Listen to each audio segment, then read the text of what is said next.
Hello, today we're going to take our first look at proving trig identities, and that again means leaving everything on the left of the equal sign, leaving everything on the right of the equal sign, simplifying them until hopefully they end up looking the exact same. Okay, so we're going to look at the left side in blue here, and let's do the right side in purple. All right, so we have left side, sine x plus cos x squared. Okay, so this is, again, just like quadratics, this is sine x plus cos x times sine x plus cos x. Okay, so we're going to have some FOIL here.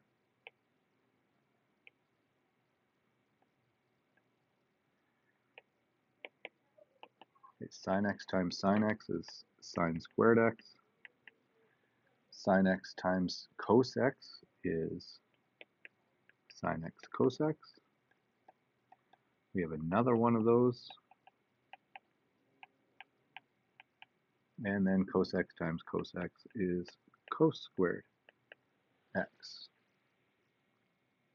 Okay, we're going to put those two middle sine x cos x ones together. We're collecting like terms, so let's just, sorry about that, let's just go ahead and do that. So we have sine squared x plus 2 sine x cos x plus our cos squared x. And then since we're just adding each of our terms, we can rearrange them. So I'm actually going to take this cos x and move it over here. So then it looks like sine squared x plus cos squared x plus 2 sine x cos x. And we know that through our Pythagorean identities, sine squared plus cos squared equals 1.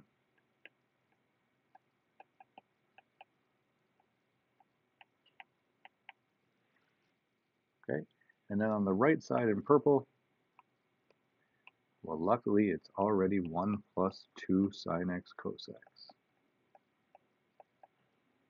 So this identity is true. Okay, on to number 2. Secant to the power 4x. You did not see these in grade 11. But it's secant 4x minus 1. Okay, so we're going to do the left side in red. And do the right side in pink.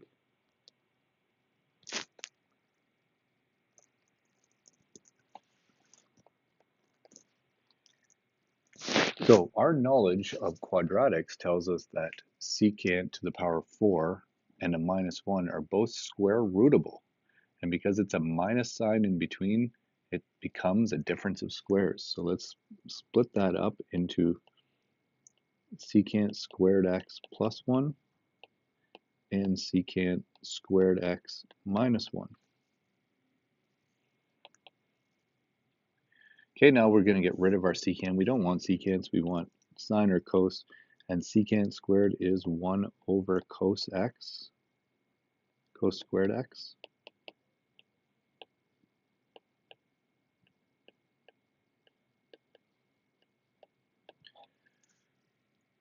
Okay, in order to add or subtract fractions, we have to have common denominators, but when the second one is 1 over 1, or just 1, whatever the first fraction's denominator is, we just make that one, that denominator on top of itself, right? So our first fraction's denominator is cos squared.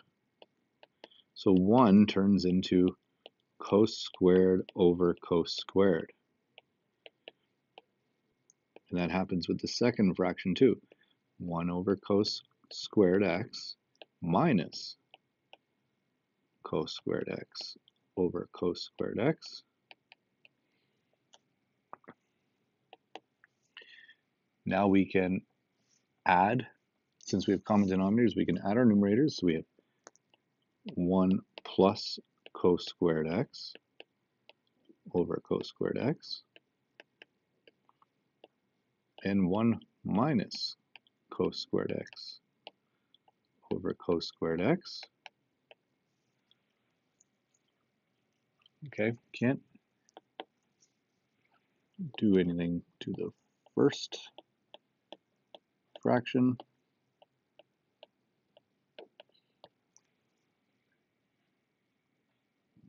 But the second fraction, 1 minus cos squared x, is the same as sine squared x.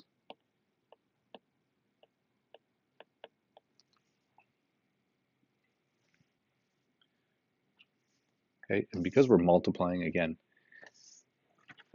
you multiply the numerators, you multiply the denominators. So the numerator is actually going to be distributed, the sine squared x multiplied by both of those terms in the first denominator or first numerator. So sine squared x times 1 is sine squared x. Sine squared x plus times positive cos squared x is positive sine squared x cos squared x.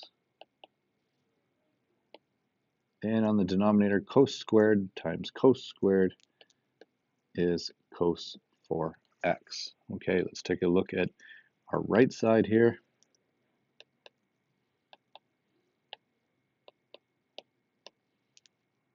It equals sine squared x plus sine squared x cos squared x over cos 4x. So it's the exact same as what we just solved for. Okay, on to number 3. Number 3, we'll do the left side in green, and let's just go red again for the right side.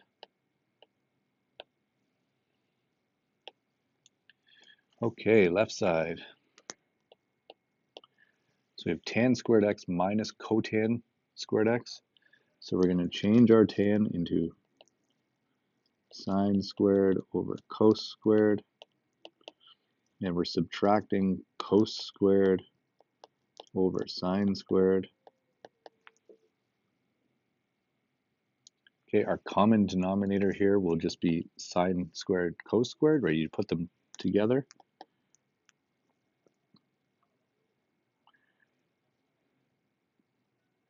Okay, so we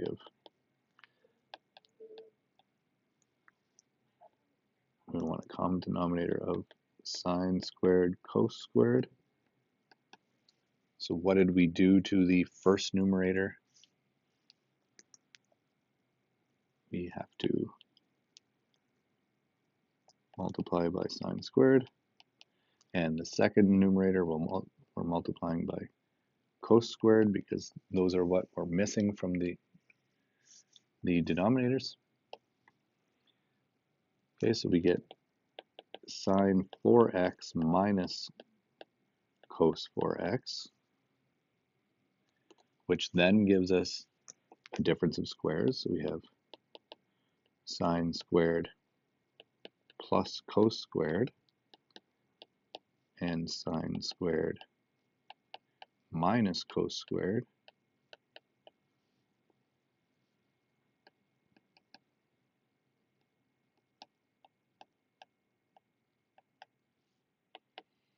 Okay, that first bracket will then turn into 1.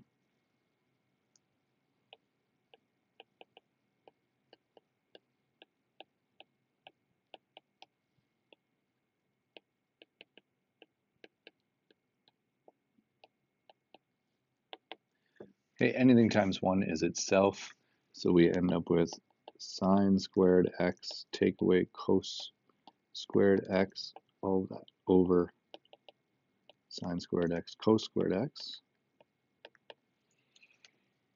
Okay, let's take a look at the right side. And our right side is sine squared x take away cos squared x over sine squared x cos squared x. Okay, that's trig identities day one.